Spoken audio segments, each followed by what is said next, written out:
And welcome back to HypeTrain. I'm going back down the learning route tonight. It's been ages since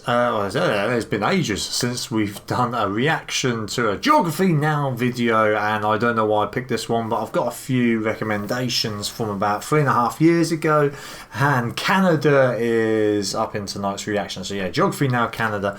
I know only a smidgen of history of Canada, and Barbie, well, let's be honest, Barbie, I know you don't always get it right.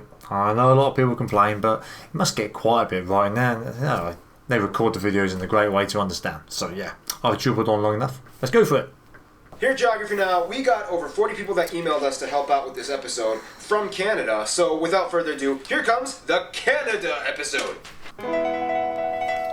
It's time to learn geography now! Hey Geography peeps, I'm your host Barbie. A lot of people sometimes have trouble distinguishing between Americans from the US and Canadians. Here's a little analogy. Americans are kind of like teenage boys. They're opinionated, energetic, and confident, whereas Canadians are kind of like teenage girls. They'll be polite to you to your face, but then they'll talk crap behind your back. Oh, that being said, excellent. Let's see if we can dissect the flag. Backstabbers 2 times.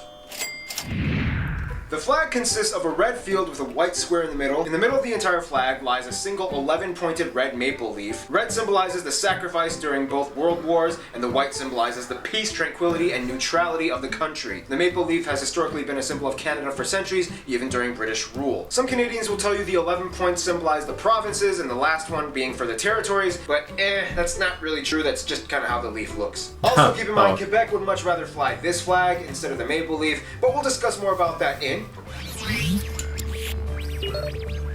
Alright, so Canada is huge. It's the second largest country in the world, so it's pretty safe to say that you can bet that there's going to be a lot of interesting things when it comes to administrative divisions. First of all, Canada is located on the North American continent, right above the United States, bordered by 3 oceans, the Atlantic, the Arctic, and the Pacific on all 3 sides. The country stretches over 6 time zones and is divided into 10 provinces. Yes, people, Newfoundland and Labrador are together 1 province, and 3 territories in the north, the capital of Ottawa being in the province of Ontario. Ooh, now let's have some fun. Now, the thing is, Canada's domain is lavished with sovereignty enigma and semi-autonomous wonder. First of all, let's talk about the border. At over 8,800 kilometers or 5,500 miles, with thousands of markers along the way, Canada and the US have the world's longest border between any 2 countries. Things are a little tame on the east coast, except for that one island they have a dispute with Denmark over, and that one other island within kayaking distance that France refuses to let go of, until you get to the Quebec-Vermont border, and things get a little messed up when you reach Derby Line and Stansted. Since the town was built before modern-day borders were properly established, the town has a variety of houses, businesses, and buildings that lie directly on the border. Haskell Free Library even marks the border in its reading rooms and has an entrance for people on the US side and the Canada side. People of each country must enter on their side, and if they exit on the opposite country, they must stay on the sidewalk and report to the customs office. Failure to do so and stepping on the road can result in arrest. And this delightfully accidental slab of confusion, known as the Northwest Angle, that belongs to Minnesota, mostly owned by the Ojibwe tribe, situated on the Lake of the Woods, where you can find the reassuringly perfect getaway spots, Massacre Island, and Little Massacre Island. The rest of the border tries as best as it can to cut straight on the 49th parallel, even though it zigzags a little bit, and 4 airports have runways that either straddle or are exactly parallel to the border. Somewhere around 80% of Canadians live within 100 miles or 160 kilometers to the border of the US, and the further north you go, things just get a little kind of fuzzy and neglected. They still have a little bit of trouble integrating the rest of the land the further up you go. There are only 2 main highways that lead to the Yukon and Northwest territories from the south, whereas there are virtually no roads leading to any of the provinces or territories into none of it. The only way to get into none of it is to either fly or take a boat. I mean, technically you could walk across the border, but that would suck. Speaking of none of it, Canada has the most northerly inhabited place in the world. Alert Canada, a perpetually icy, frozen, desolate settlement typically operated by as few as 5 people year-round, functioning as both as a militaristic station and a seasonal research facility. Now, the one thing you have to know about Canada's administrative divisions is that it all kind of constitutionally fits together until you get to Quebec. Although Quebec is still considered a province of Canada, they've made it very clear in the past that they have a strong sense of Quebecois nationalism that many even take to the separatist extreme. Nonetheless, many of Canada's divisions and functions are heavily influenced by the landscape, such we will discuss in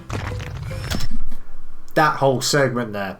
The biggest thing I get out of that, have you been there, have you done that? If not in these 2 countries, America and Canada, but anywhere else where you actually literally you walk somewhere and there's just a line across the road and you can literally just step 1 step over there, 1 step back and say, oh, I'm here, I'm there. That's a bit sad, I know. But if I was in that shop with them other people, that's what I'll be doing. Go. Whoa.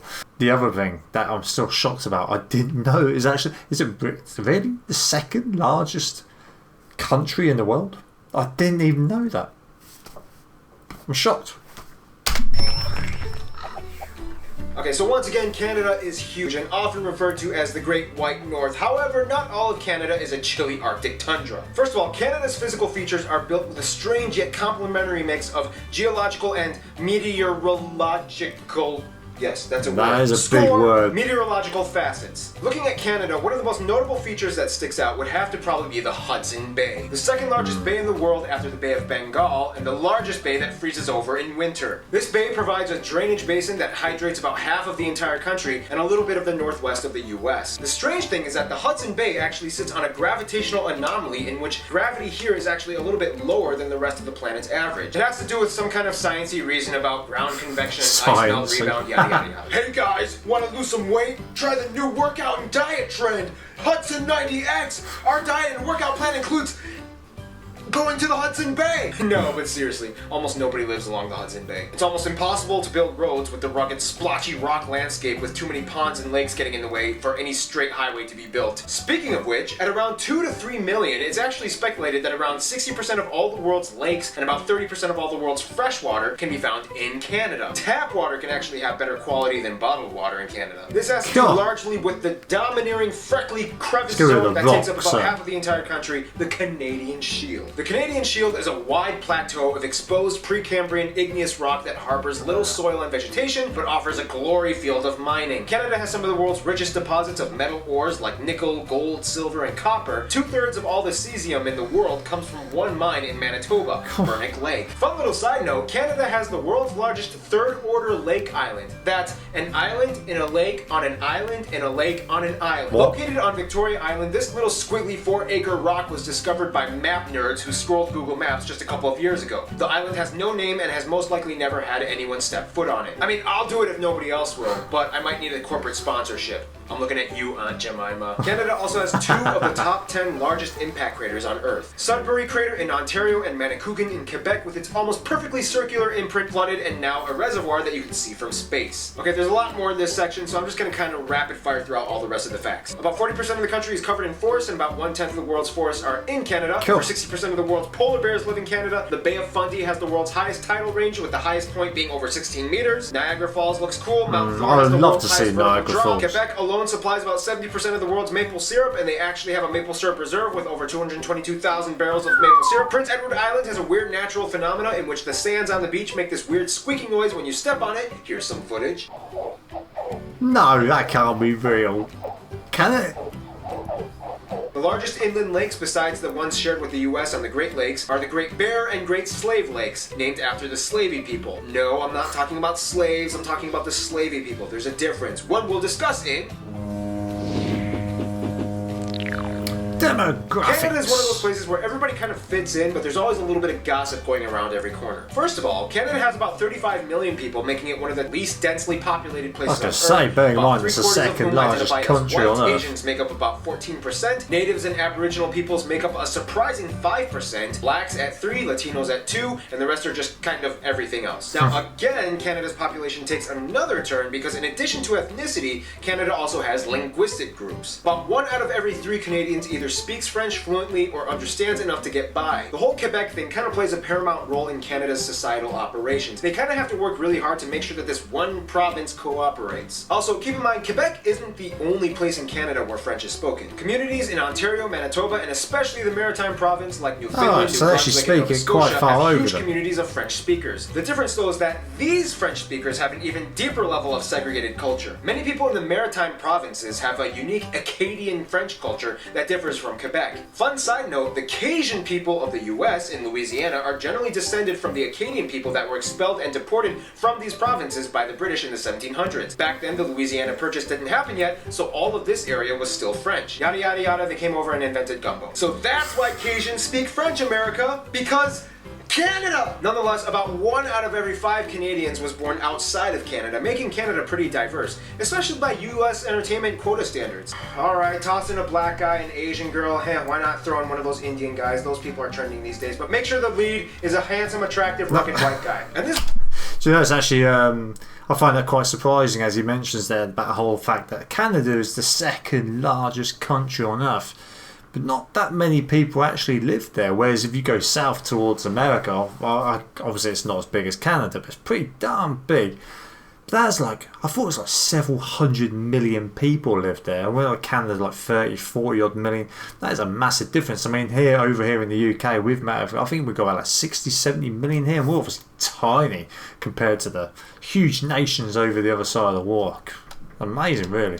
Where I want to make a Geography Now spotlight. Canada has a somewhat shrouded community of under-highlighted individuals that typically go unnoticed even by Canadians. Sure, we can talk about Toronto, Vancouver, heck, even Calgary has some chips on the table, but nobody really gives these guys a chance. So Yukon, Northwest, none of it, I'm putting you guys on display. Altogether, the population of all 3 of these territories is only about 110,000 people, making it the most sparsely populated area of all of Canada. First of all, Indigenous peoples of Canada number about 850,000 and altogether have about 630 reservations speckled throughout the entire country. The largest reserves are located in these territories. Indigenous people in Canada are generally categorized into 3 separate groups. The First Nations, the Métis, and the Inuit. The Métis are mixed-race Indigenous, the First Nations are generally southern tribes that typically live in forested areas, and the Inuit are straight-up Arctic folk. Here's how you can kind of distinguish the 3 territories. Yukon is predominantly white, the Northwestern Territories has a lot of First Nation tribes, like the Slavey people who can be found close to the Great Slave Lake, although many of them prefer to be called the Dene. Cool side note, the Navajo tribe in the US to some extent trace their heritage to these people. See how everything is connected, people? Finally, we reach Nunavut, which is almost exclusively Inuit. The Northwest Territories and Nunavut actually used to be part of the same territory, but then in 1999, Nunavut was like, I ain't having none of it, and became its own thing. No, but seriously, Inuit culture is one of the most underrated and culturally fascinating things you'll ever encounter. They speak Inuktitut, a cousin of the Greenlandic language. They can pretty much understand each other, and they have their own written script that you can find on street signs and traffic posts. They have long history of vibrant traditions, rituals, games, music, and even cuisine. If you ever come here, make sure you try some whale blubber and watch a throat game song which looks like this. What a great way to make friends. Which takes us to... I don't even know what they're doing there. It's weird. Canada is friends with everyone. The end.